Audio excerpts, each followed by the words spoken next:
We left off with Yves Saint Laurent's first collection for Dior. It was widely praised, and the 21-year-old became the darling of the international fashion stage. For his second collection, he introduced much shorter skirts, something that would be a hallmark for his future designs. But these were not well received. Neither was his collection that many perceived to be glamorizing the horizontal conspirators of World War II.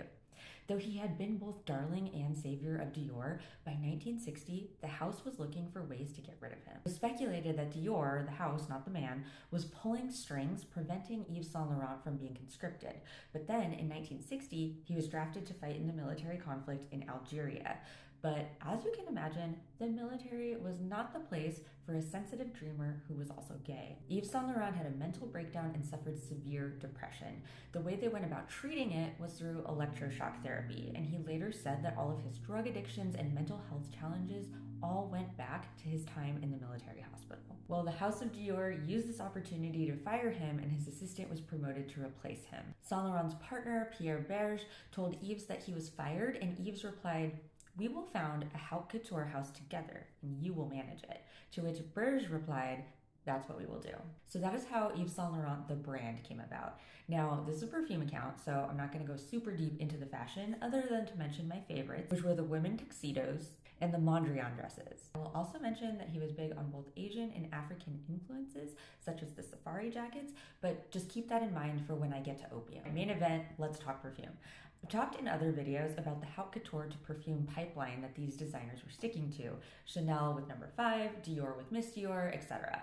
Perfume and cosmetics were a more affordable option for people who couldn't afford haute couture. So every designer wanted a perfume, and that's still pretty true today. Charles of the Ritz, which was a pretty famous historical fragrance brand, bought 80% of the YSL brand in 1963 and became the YSL Beauty line. Okay, so first perfume was launched in 1964. It was called Y. Here is the initial drawing of the bottle. Why was this so scandalous? Well, the Y is supposed to symbolize a woman's neckline, so subtly provocative. Those are supposed to be her breasts.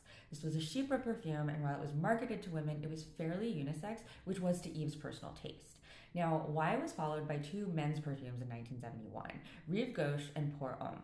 For the ads for Pour Homme, Yves posed nude, and as you can imagine, there was an uproar for being sexually provocative, particularly in the United States. His partner Pierre downplayed it though and said it was just a provocation on the part of Yves Saint Laurent. The picture didn't specifically target the gay population, even though it resonated strongly among them. In any case, the photo was hardly published at the time. Okay, stay tuned for part 3, which is going to focus solely on opium, its scandal, and its legacy. And if you need to catch up, check out part 1 at the playlist below.